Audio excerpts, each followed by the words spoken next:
কেন্দ্ৰীয় চৰকাৰৰ হিন্দু বাংলাদেশী প্ৰীতি অব্যাহত থকাৰ সময়তে এইবাৰ কৰিমগঞ্জত গ্ৰেপ্তাৰ হৈছে 2 হিন্দু বাংলাদেশী। দালালক গাইবতী 25,000 টকা দি ত্ৰিপুৰাৰ সোণামৰা সীমান্তেদি ভাৰতত প্ৰৱেশ কৰিছিল এই 2 বাংলাদেশী নাগৰিকে। ত্ৰিপুৰাৰ আগৰতলাৰ পৰা শিলচৰলৈ অহাৰ সময়তে কৰিমগঞ্জ আৰক্ষীয়ে গ্ৰেপ্তাৰ কৰে 2কে। হিন্দু বাংলাদেশী প্ৰীতিত গট বিজেপি চৰকাৰ। এতিয়া তাৰেই সুযোগ লৈছে হিন্দু বাংলাদেশীয়ে। চেক বুজি জাকে জাকে সোমাইছে হিন্দু বাংলাদেশী। আৰক্ষীৰ জিম্মাত হাতত হেণ্ডকাফ লগা এই 2 ব্যক্তি দেখিছে। তেওঁলোক আন কোনো নহয়, বাংলাদেশী।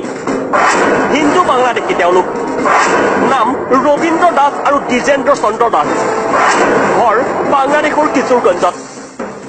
এই 2 বাংলাদেশীৰ ঘৰ ক'ত, কি কথা তেওঁলোকৰ মুখেৰে শুনক।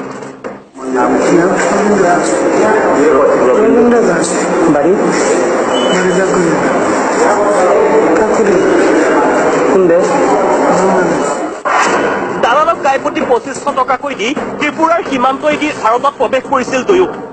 আগৰতলাৰ পৰা শিলচৰলৈ আহোঁতেই আৰক্ষীয়ে গ্ৰেপ্তাৰ কৰে 2কে। আজি আমাৰ বৰ্ডাৰ ব্ৰাঞ্চ আৰু ট্ৰাফিক আইচি আছিলে। 2জন বাংলাদেশী আহিছিলে আপোনাৰ আগৰতলাৰ পৰা, ট্ৰেইনৰ পৰা আহিছিলে। সিহঁতে শিলচৰ যাব আহিছিলে। শিলচৰ যাব ওলাওঁতে আমাৰ ট্ৰাফিক আইচি আৰু বৰ্ডাৰ ষ্টাফ আছিলে, সিহঁতে মিলি পেলাই ধৰিছে।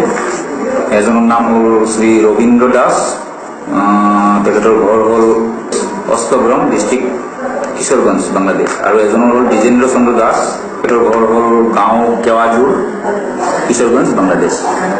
2জনে আগৰতলাৰ সোণামুৰা বুলি আছে এটুকুৰা জেগা, সোণামুৰা দি ভিতৰেদি সিহঁতে আহিছে।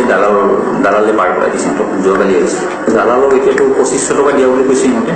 দালালজন বাংলাদেশৰ দালাল বুলি কৈছে। আমি সোধপোছ কৰি আছো, এতিয়া চাই লওঁ। নগাঁও কাণ্ড তথা হিন্দু বাংলাদেশীৰ বিষয়টোৱে ৰাজ্যত জনাই থকাৰ সময়তে এই 2 হিন্দু বাংলাদেশী গ্ৰেপ্তাৰে সীমান্ত সুৰক্ষাৰ ফুপুলা দিশটো উদঙাই দিছে। দক্ষিণ কৰিমগঞ্জৰ পৰা কৰুণা দে, আছাম টক্স।